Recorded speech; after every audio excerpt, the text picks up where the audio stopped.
Hello everyone, so today in this video we will going to talk about सिलॉक्स। पिछले lecture में हमने सिलॉक्स के कुछ कंसेप्ट देखे थे जिसमें ईदर और का कंसेप्ट था। देन फिर हमने देखा था कि वेन डायग्राम कैसे ड्रॉ करते हैं उससे पहले वाले लेक्चर में। फिर सिलॉक्स को अप्रोच कैसे करते हैं, ये सारी चीज़ें हमने अभी तक देखी हैं। अब वही टॉपिक को थोड़ा सा आगे बढ़ाते हैं और चलते हैं हमारे होमवर्क क्वेश्चन की तरफ जो हमने प्रीवियस लेक्चर में होमवर्क के लिए रखा था। वो कुछ इस तरीके से था कि सम ए इज बी, तो कुछ ए बी है and no B is C. B और सी के बीच में नो का रिलेशन है, तो यहाँ पर मैं ए बी और यहाँ पर मैंने सी रख दिया। बी और सी के बीच में नो का रिलेशन है। अब आते हैं कंक्लूजन की तरफ। कंक्लूजन में क्या लिखा है? Some A R not be, कुछ ए बी नहीं है। क्या हमको कुछ ए बी नहीं है ऐसा दिख रहा है क्या वेन डायग्राम में? नहीं दिख रहा। और ये तो एक डिफाइनाइट कंक्लूजन है। डिफाइनाइट कंक्लूजन तभी ट्रू होता है जब आपको वेन डायग्राम में एज इट इज दिख रहा हो। यहाँ पर तो वो नहीं दिख रहा। Some A is not B definite conclusion है और वो हमको वेन डायग्राम में नहीं दिख रहा। इसका मतलब क्या हो जाएगा? इसका मतलब ये वाला कंक्लूजन गलत हो जाएगा। अब आते हैं दूसरे कंक्लूजन की तरफ। ऑल बी इज ए, पूरा का पूरा बी क्या आपको ए के अंदर दिख रहा है? तो आप बोलेंगे नहीं दिख रहा। क्यों? क्योंकि ये डिफाइनाइट कंक्लूजन है और डिफाइनाइट कंक्लूजन तभी ट्रू होता है जब वो आपको वेन डायग्राम में एज इट इज दिख रहा हो। आपको नहीं दिख रहा, इसका मतलब ये वाला भी कंक्लूजन गलत हो गया। All B is A is a possibility, तो ऑल बी इज ए, सारा का सारा क्या बी ए के अंदर जा सकता है? बिल्कुल जा सकता है, पॉसिबिलिटी में जा सकता है ना।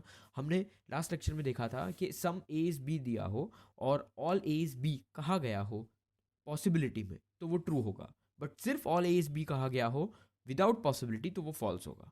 यहाँ पर सम ए इज बी दिया है और बोला है all B is A is a possibility, तो वो ट्रू होगा। I hope you are getting my point. चलिए, अब आज के लेक्चर को हम थोड़ा सा आगे बढ़ाते हैं और आज का एक कंसेप्ट देखते हैं and that is only a few का। याद है हमने अभी तक सिर्फ 5 वेन डायग्राम्स ही देखे हैं आउट ऑफ 6। ये मैंने आपको फर्स्ट लेक्चर में ही कह दिया था। अब हम जो लास्ट वेन डायग्राम है ओनली अ फ्यू का, वो हम देखने जा रहे हैं। फ्रेश पेज पे हेडिंग डालेंगे ओनली अ फ्यू। देखिए, ओनली अ फ्यू करके बहुत सारे स्टेटमेंट्स फ्रेम होते हैं और आपको हो सकता है एग्जाम में इसी के क्वेश्चंस देखने मिले, क्योंकि ये अभी ट्रेंड में है। आईबीपीएस अभी ये क्वेश्चंस को फ्रेम कर रहा है। तो देखिए, अगर मैं ऐसा लिखता हूँ only a few A is B, इसका मतलब क्या है? तो हमेशा हम ध्यान रखेंगे ओनली अ फ्यू जो है ना, only a few is a combination of some and some not. Only a few is a combination of some and some not. तो अगर मैं ऐसा लिख रहा हूं only a few A is B, तो इसका मतलब क्या है? Some A is B and some ए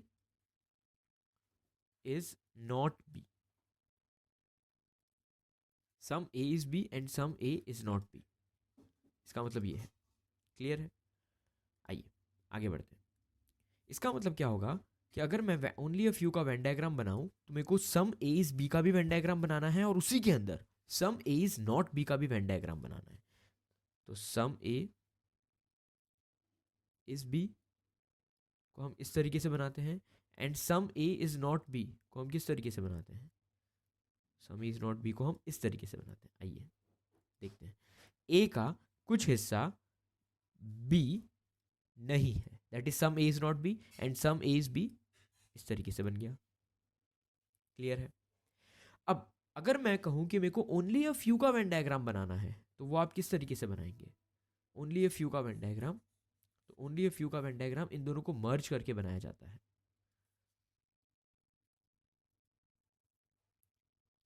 कुछ इस तरीके से। ध्यान दीजिएगा, ये बहुत इंपॉर्टेंट है क्योंकि आजकल इसी के ऊपर क्वेश्चंस फ्रेम हो रहे हैं।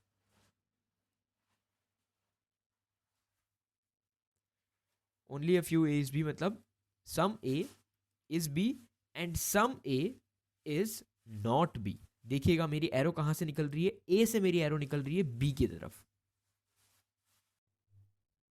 एरो मेरी निकल रही है ए से बी की तरफ, और वो क्या कह रही है कि पूरा का पूरा ए बी नहीं है। क्यों? क्योंकि सम ए इज नॉट बी कहा गया है, तो पूरा का पूरा ए बी नहीं है, बट हाँ कुछ ए बी है, इस तरीके से।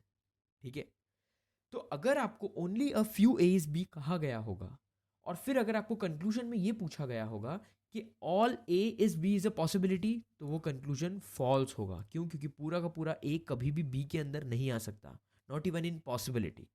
बट अगर आपको ये गिवन है कि all B is A is a possibility, तो अब एक यस, पूरा का पूरा बी ए के अंदर पॉसिबिलिटी में जा सकता है। आई होप आपको पिक्चर थोड़ी बहुत क्लियर हो रही होगी। आइए इसके ऊपर कुछ क्वेश्चंस करते हैं।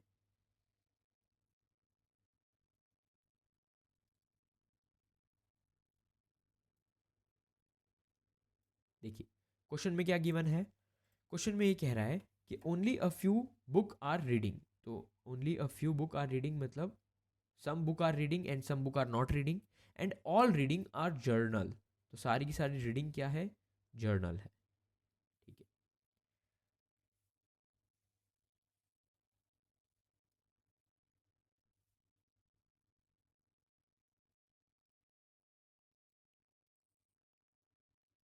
देखिए only a few book are reading मतलब कुछ बुक रीडिंग है और कुछ बुक रीडिंग नहीं है, तो बुक के अंदर से हमारा एरो निकलेगा।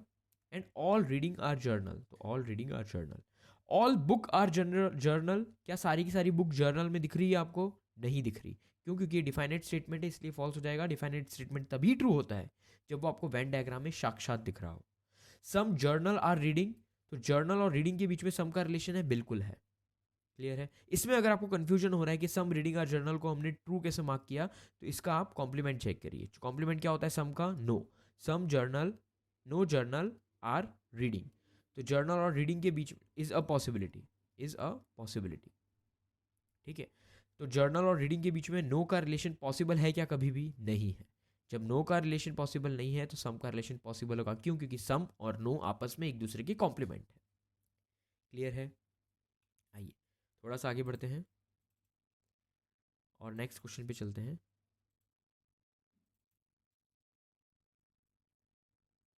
देखिए क्या लिखा है। Only a few wood are tree.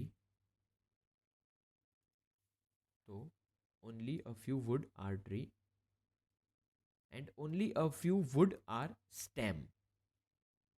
तो only a few wood are stem, इस तरीके से ड्रॉ करते हैं। देखिए only a few wood are tree, तो एरो कहाँ से निकलेगी? वुड में से। हमेशा याद रखेंगे पहले वाले वेरिएबल में से एरो निकलेगी। And only a few wood are stem, तो some wood are stem and some wood are not stem. Some stem are tree is a possibility, तो कुछ स्टेम, कुछ स्टेम क्या ट्री के अंदर जा सकती है? पॉसिबिलिटी में बिल्कुल जा सकती है। ठीक है, तो ये वाला कंक्लूजन क्या हो जाएगा? ये वाला कंक्लूजन ट्रू हो जाएगा। Next, some stem are tree. आपको स्टेम, स्टेम और ट्री के बीच में सम का रिलेशन दिख रहा है क्या? नहीं दिख रहा। और क्योंकि ये डिफाइनाइट स्टेटमेंट है, डिफाइनाइट स्टेटमेंट तभी ट्रू होता है जब वो आपको साक्षात दिख रहा हो। स्टेम और ट्री के बीच में आपको सम का रिलेशन नहीं दिख रहा है ना वेन डायग्राम में, तो ये क्या हो जाएगा? ये फॉल्स हो जाएगा। तो इसका आंसर क्या आएगा? ओनली वन फॉलोस, ये वाला फॉल्स हो जाएगा। क्लियर है? आइए थोड़ा सा आगे बढ़ते हैं।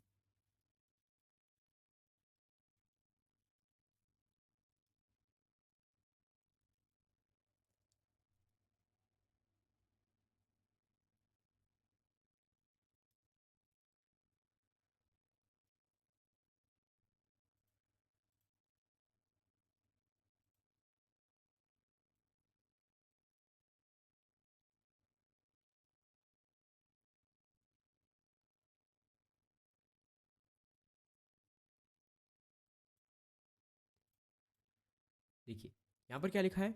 Only a few A is B. तो only a few A is B and some C are B, and some C are B. Clear है?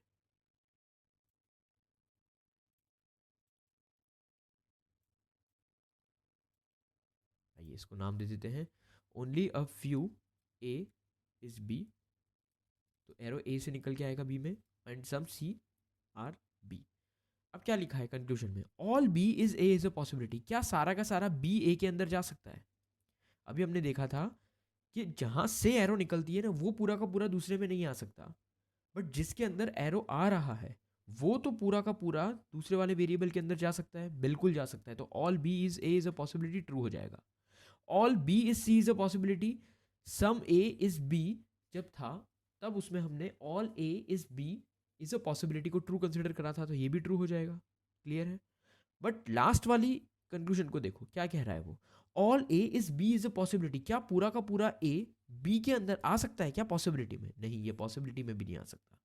तो ये वाला कंक्लूजन फॉल्स हो जाएगा। आई होप आपको चीज़ें क्लियर होंगी। First and second are true and third one is false. Clear है? तो ये था ओनली अ फ्यू का कंसेप्ट। यहां पर हमारा सिलॉक्स पूरा का पूरा खत्म हो जाता है। See you tomorrow with another topic at 10:45 a.m. Well, thanks for being here. Thanks for listening to me patiently. Thank you so much.